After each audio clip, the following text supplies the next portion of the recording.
राज ठाकरेच्या आदेश नंतर मनसेचे कार्यकर्ता आक्रमक झालेले आहेत। ठिकठिकाणी मराठी भाषेमध्ये काम झाला पाहिजे, त्याच्यासाठी ठिकठिकाणी जाऊन निवेदन देत आहे। बँक ऑफ इंडिया बांद्रा इथे आहे, त्याच्या हेड ऑफिसला जाऊन निवेदन दिलेलं आहे। काय सांगाल आपण? सर, आम्ही आता बँक ऑफ इंडियाच्या मुख्य शाखा त्यांची जी इथली आहे तिथे आता आम्ही गेलो। तिथे ज्या मॅडम होत्या त्यांचं डिपार्टमेंट आहे, राजभाषा या विषयाचं त्यांचं स्वतंत्र डिपार्टमेंट काम करतं। त्यांच्याकडूनच ही माहिती आम्हाला मिळाली की केंद्र शासनाच्या जितक्या बँकेत आहेत केंद्राच्या अंडर, त्या सगळ्या बँकेमध्ये राज्यभाषा असं डिपार्टमेंट असतं आणि त्या डिपार्टमेंटच्या माध्यमातून त्यांचं काम असतं की इन्शुअर करणं की बाबा दोन्ही लँग्वेज तिथली जी रिजनल लँग्वेज आहे ती इंग्रजी आणि हिंदीसोबत तिथे घेतली जाते की नाही, वापरात येते की नाही। तर त्यांनी आम्हाला सांगितलं की त्यांच्या सगळ्या ब्रँचला ते इंग्रजी, हिंदी आणि मराठी या तिन्ही भाषांचा वापर करतायत असं त्यांनी सांगितलं। परंतु आम्ही त्यांना दाखवून दिलं की बऱ्याच ठिकाणी तुमच्या जे त्यांचं साहित्य असतं, पेमेंट स्लिप असू द्या किंवा इतर गोष्टी असू द्या, त्याच्यामध्ये मराठी भाषेचा उल्लेख नसतो। तसंच त्यांचे जे सूचना फलक, मॅनेजरचं नाव असतं किंवा इतर माहिती असते ती देखील हिंदीमध्ये असते, इंग्लिशमध्ये असते।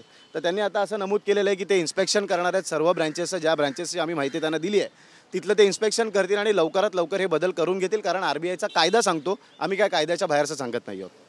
प्रत्येक राज्याच्या वेगवेगळ्या भाषा आहे आणि इथे पण वेगवेगळे भाषा आहे आणि तुम्ही येऊन मराठीमध्ये कामकाज करावा म्हणून आपण या ठिकाणी निवेदन दिलेलं आहे।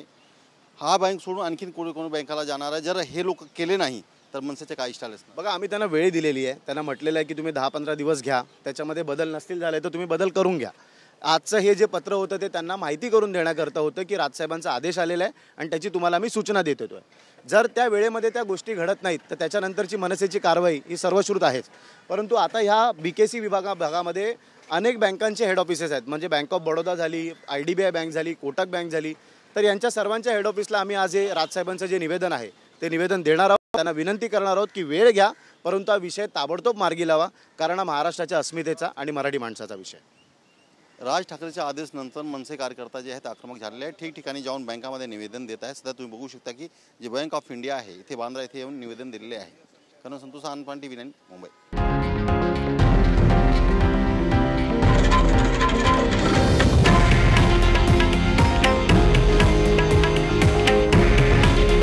हे आहे देशातील नंबर 1 न्यूज नेटवर्क आणि आपण पाहत आहात TV9 मराठी। काळजी तुमची, हित महाराष्ट्राचं।